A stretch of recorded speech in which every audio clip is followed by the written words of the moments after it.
Leur unique aujourd'hui adversaire reste le code du travail.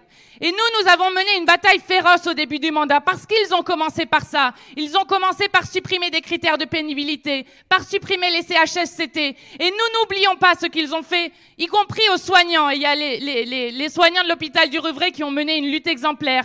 Y compris aux soignants à qui ils disent un jour qu'ils sont des héros et qui derrière qu'ils gazent et qu'ils tirent par les cheveux. Et je pense notamment à Farida alors qu'ils demandent juste à pouvoir soigner et faire leur travail dignement. Alors moi, je voulais aussi rajouter quelque chose parce que, en fait, je trouve ça assez émouvant aussi d'être là parce que là, on est là aussi pour montrer notre force. On est là pour faire une force pour dire nous n'acceptons plus ça. Mais individuellement, c'est dur de résister à ces puissances de l'argent. C'est dur. On le voit dans sa chair.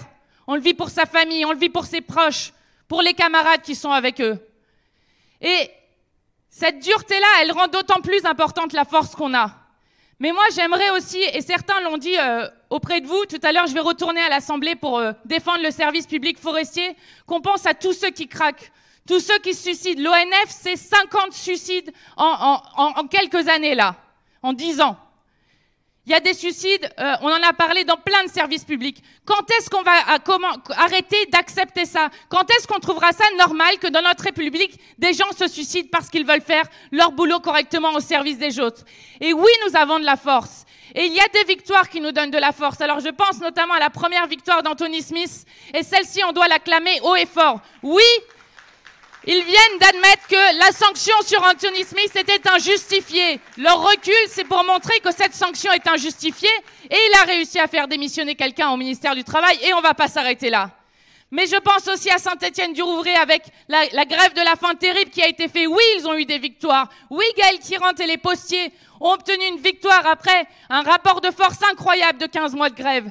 Ces victoires-là, il faut qu'on capitalise dessus. Et nous, aujourd'hui, on a la force. On a la force pour aller dire, maintenant, après cette crise sanitaire, on veut l'augmentation des salaires. On veut des services publics de qualité. On veut pouvoir avoir une inspection du travail indépendante. On veut pouvoir avoir un temps de travail qui est réduit dans la semaine, dans la vie, et notamment la retraite à 60 ans. Et c'est juste pour terminer mon propos, on a cette force du nombre. On a cette force du nombre pour combattre ces puissances de l'argent.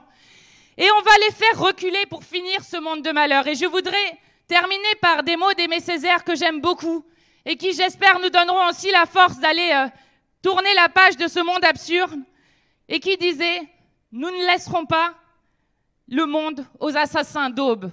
Nous ne laisserons pas, nous ne livrerons pas le monde aux assassins d'aube. » Merci à vous d'y contribuer si fortement parce qu'aujourd'hui, les visages que vous êtes, c'est les visages qui permettent à tant de gens de rester debout et de combattre. Donc merci de tenir et on va continuer pour gagner.